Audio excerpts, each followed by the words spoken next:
The dawn of apes has been rewritten in the past week. Fossils discovered in the dry sandy desert north of Cairo in Egypt are shaking up everything we thought we knew about the origins of all modern apes. Meet Masripithecus moghraensis, a species of ape that lived around 17 to 18 million years ago in what is now Egypt during the early Miocene. My name is Kaylee, and in this video I am going to tell you all that we have uncovered about this newly discovered species of extinct apes from the Miocene.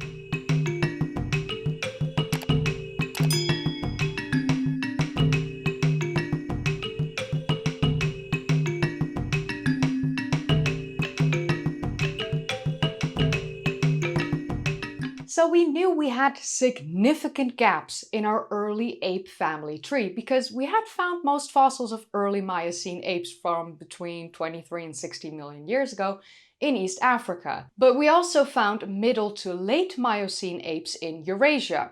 But the Eurasia fossils were not more than 17 million years old. But how did these Miocene apes suddenly appear in Eurasia? That's quite a significant distance from East Africa. It's not like they randomly spawned in Eurasia one day, but we never knew of any Miocene ape fossils between East Africa and Eurasia during that time frame. Well, that was until now. Because of this new discovery, we might now have an answer, and it's actually quite simple. Miocene apes also lived in North Africa, and now we finally have the evidence for it. And it's no longer just a theory. Paleontologists have found quite some monkey fossils in North Africa, which led them to believe that it wasn't too far-fetched to assume that apes would have also lived in the same area. So, Heshem Salam, a paleontologist at the Mansoura University in Egypt, has spent the last 5 years searching for this kind of fossil in the Egyptian desert near Wadi Moghra with his team. And he did this because he was convinced that the missing piece of the early ape family tree would be found in North Africa. And he was right, because he and his team discovered fossils during their excavation season in 2024 that belonged to a previously unknown species of early Miocene ape, which has been given the name of Masripithecus moghraensis. So where did the name for this previously unknown species of ape come from? Masr is the Arabic word for Egypt, while Pithecus is the Greek word for ape. So combining these words for the newly discovered ape of Egypt, the new genus name became Masripithecus, and the fossils were found near Wadi Moghra, and thus the species inside this new genus is named after the location where it was found, thus moghraensis, and therefore we get the beautiful name of Masripithecus moghraensis. Unfortunately, they have only discovered fossilized pieces of lower jaws so far, but these lower jaws had a distinctive combination of features that we have not yet seen in any other known ape from this time, which resulted in these lower jaws being assigned to a new genus and species. So the fossils date back to between 17 and 18 million years ago, to the early Miocene, which predates the dispersal of hominins into Eurasia. The distinctive features are exceptionally large canine with premolar teeth, molar teeth with rounded and heavily textured chewing surfaces, and a notably robust jaw. These distinctive features suggest that Masripithecus was adapted for versatility, meaning that its chewing anatomy is evidence for a very flexible, mainly fruit-based diet, with the ability to chew and process harder foods like nuts or seeds when needed.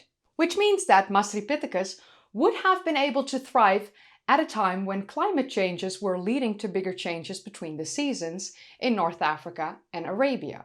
But as you can imagine, anatomy alone is just not enough. It's only part of the story. Masripithecus actually seems to occupy a key position on the ape family tree. So the team used sophisticated Bayesian methods where they combined anatomical evidence from living and extinct apes, DNA from living apes, and the geological ages of fossil species to determine how living and extinct species of apes are related, and when they all split from each other. And this gave the researchers quite a surprising answer, because their analysis revealed that Masripithecus is more closely related to the living apes of today than any other early Miocene ape species who lived around the same time in East Africa. The team also conducted additional biogeographic analyses which point to North Africa and the Middle East as the most likely home for the common ancestor who lived during the early Miocene of all living apes. And yeah, we humans are also living apes. Don't you forget it. During the early Miocene, the African and Arabic tectonic plates moved to the north during their final phase of collision with Asia, and thus this region occupied a key position when the shifting sea levels periodically reduced marine barriers and turned the region into a natural corridor for animal dispersal. And this also answers the question as to how the Miocene apes expanded so quickly into Europe and Asia, because the apes were already diversifying in the area. They were already living in North Africa when the plates were shifting northwards. And thus, when the land connection with Asia was established, they easily moved further into the Eurasian lands. Because Masripithecus moghraensis is such an old species of ape, the scientists are of the opinion that this new species is similar to what the ancestor of all hominoids is predicted to look like. The ancestor of the group of hominoids is only a few million years older, and this ancestor, of course, led to the evolution of the gibbons, the orangutans, the gorillas, the chimpanzees, the bonobos, and us, humans. So Masripithecus moghraensis would have looked very similar to this ancestor, since it was one of the first species to evolve from them. But this discovery also reveals that the origins of the apes, or the dawn of the apes if you will, may have been in northeastern Africa and then spread out through the African continent as well as into Europe and Asia. And this redraws the entire map of ape evolution and dispersal that we had uncovered up until now. This changes almost everything and our entire understanding of the earliest ape species. The researchers who worked on this new study have always held the paleontological belief that the common ancestor of the apes lived in East Africa, because this is where we had found the most fossils from those earliest time periods. But this new discovery of Masripithecus moghraensis, as well as the new analyses of hominoid phylogeny and biogeography, completely challenge this theory, and thus a new theory arises that the common ancestor of all apes evolved in Northeast Africa. But as other paleontologists have said about this study, while this is really exciting news, when finds of this magnitude are presented, it means that this is just the beginning of the work, and there is still a lot to do. The researchers and other paleontologists are sure that there are many more fossils to be found in the same region. And the minds of the experts in the field have been opened up to think outside of East Africa and to include Northeast Africa, possibly even the entirety of North Africa. So the dawn of the apes may have taken place in the modern-day country of Egypt. And honestly, that is extremely exciting. But that leaves me with a few questions for all of you watching me. What do you think of this latest discovery? Do you agree that these jaws need to be assigned to a whole new genus and species? And what do you think of the name Masripithecus moghraensis? And of course, did you enjoy learning more about the early evolution of the Miocene apes? Let me know in the comments down below. Also, big announcement. No, it's not the hair. Well, the hair is new, so hi, new look. No idea what you think about it, but also not my problem because I like it and that's the only thing that counts.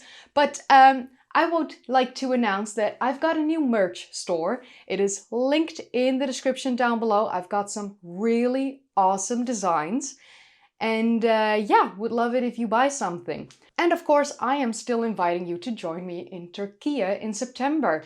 Join the tour. Come and see Göbekli Tepe and Karahan Tepe, Sefer Tepe, Sayburç, the Bazdak Caves, the Haran University, Shuaib, Sokmatar, a boat tour on the Euphrates River, Mount Nemrut with the beautiful tumulus on top, Cappadocia with the ferry chimneys and the underground city, and we end the tour in Hattusha near Ankara, and I would love it if you would join me. So highly recommend doing that. Also, link in the description. And if you enjoyed watching, then don't forget to give this video a thumbs up, subscribe if you'd like to see more of these kind of videos, and click that bell icon if you want to be notified whenever I upload.